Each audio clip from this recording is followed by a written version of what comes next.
எல்லோருக்கும் நமஸ்காரம். மாதா பிதா குரு தெய்வங்கள் திருவடிகளை போற்றி, ஸ்ரீ காஞ்சி மகா பெரிவா திருவடிகளை போற்றி.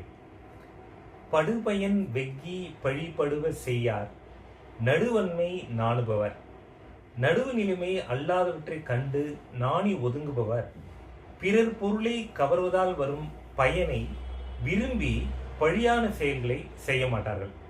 வள்ளுவர் பெருமானின் அறநெறிகளில் பின்பற்றி வாழ்க்கையில் நாம் முன்னேறுவோம். தர்மசாஸ்திரம் ஒவ்வொரு மனிதனும் தன் வாழ்வு சிறப்படைவதற்காக செய்கின்ற செயல்கள் அனைத்தும் தர்மமாகும். அப்படி பெறுகின்ற சிறப்பும் தர்மமே. அதே வழியில் சமுதாயமாக ஒவ்வொரு மனிதனும் இணைந்து அந்த சமுதாயத்தின் சிறப்பிற்காக செய்யும் பணிகளும் அவற்றால் பெறுகின்ற சிறப்பும் தர்மமாகும்.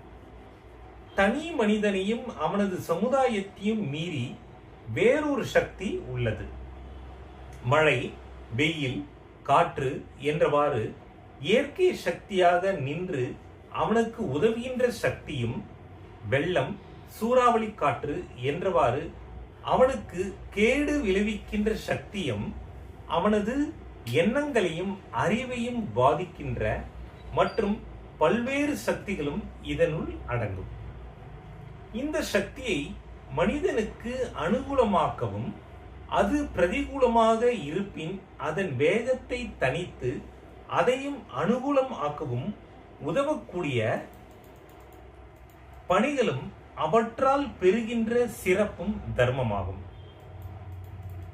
பிறப்பும் இறப்பும் மாறி மாறி தொடர்வதை பெரும் துன்பமாக கருதி பிறவாமையே இன்பமாக கருதுகின்ற ஞானி தான் அந்நிலையை பெற செய்கின்ற பணிகளும் அவற்றால் பெறுகின்ற சிறப்பும் தர்மமாகும். சுருங்க கூற வேண்டுமென்றால், மனிதனாக பிறந்தவன் தான் பிறந்த நிலையில் அடைந்த மனித பிறவி என்ற பெரும் பேற்றை பயன் உள்ளதாக செய்கின்ற நோக்கத்துடன் மனித தன்மை படைத்து மனிதனாக வாழ்ந்து மென்மேலும் உயர்ந்து சிறப்பை பெற செய்கின்ற செயல்கள் அனைத்தும் தர்மம். இதற்கு மாறாக மனிதனாக பிறந்தவன் மிருகத்தன்மையுள்ள மனிதனாக வாழ்ந்து வரவர கீழ்மையான நிலைக்கு தள்ளுகின்றவாறு செய்கின்ற செயல்கள் அனைத்தும் அதர்மமாகும். தர்மம் தாங்கும் தன்மை படைத்தது, அதர்மம் அதற்கு எதிரானது. தர்மமே வெல்லும். மனிதன் தன் சூழ்நிலைக்கு ஏற்றவாறு சுய விருப்பங்கள் இல்லாதவற்றுக்கு ஆட்பட்டிருப்பதால், அதாவது ஆசைகள், மனிதன்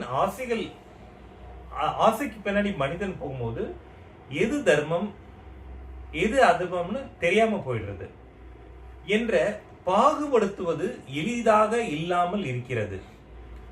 இதன் அடுத்த பகுதியை நாளை காண்போம். ஜெய்ஹிந்த்.